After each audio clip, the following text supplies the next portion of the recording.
Well, my dad had gone to a Toastmasters early on and heard one of the most successful magazine entrepreneurs in the world speak.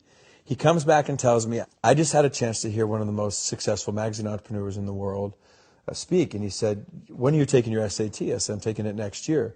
He said, well, this guy was failing out of high school. He was struggling. He was raised by a single mom in the Midwest, but he promised his mother he would take a test called the SAT.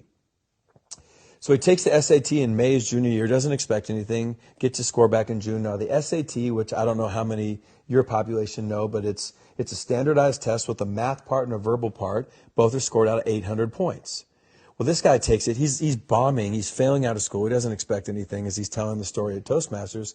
Well, he gets a 1480 out of 1600.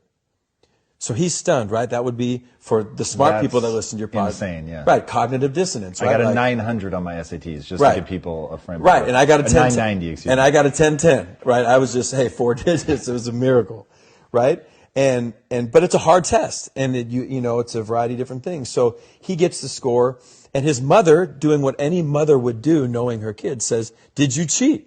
Right? She knows her son. And he says, I swear to God, I tried to cheat, but the way the numbers were and the scantrons and the bubbles, you couldn't cheat. So she says, you mean to tell me you really got that score? He said, yeah, I got the score. So he's stunned, Tom. So as my dad's telling me the story, I'm like, okay. So he says, all right. So what he decides is because he realizes he's smart and he's going into his senior year, he says, I'm going to go to class. Now he starts to go to class. He doesn't hang out with who he did when he didn't go to class. All right. Teachers see him in class and they said, hey, maybe Franklin Pierce, maybe we missed the boat on this kid. So they start to treat him differently. Well, as the guy would tell the story, he graduates, goes to a community college, goes on to Wichita State, goes on to the Ivy League, and becomes this massively successful magazine entrepreneur. So I said, okay, well, the guy was always smart. He just needed a standardized test to unlock it. My dad said, no, that's not the story, and this is what I want you to understand. He said, 12 years after all this guy's success, he gets a letter in the mail from Princeton, New Jersey. Doesn't think anything about it. The next day, his wife says, you're going to open it. He opens it. True story, turns out the SAT board will periodically review their test-taking procedures and the policies.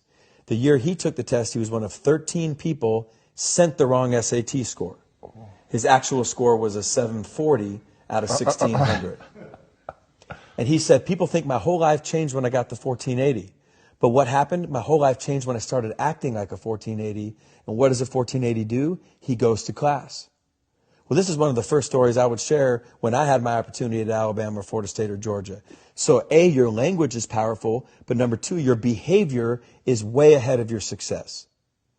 And so many people let their feelings dictate what they do as opposed to throw your behavior out there. Russell Wilson's 5'10". He shouldn't be playing pro football, but he behaves like the best quarterback in the country, and he's done that since before he was at that level, and then his feelings and emotions and his skill caught up to that behavior.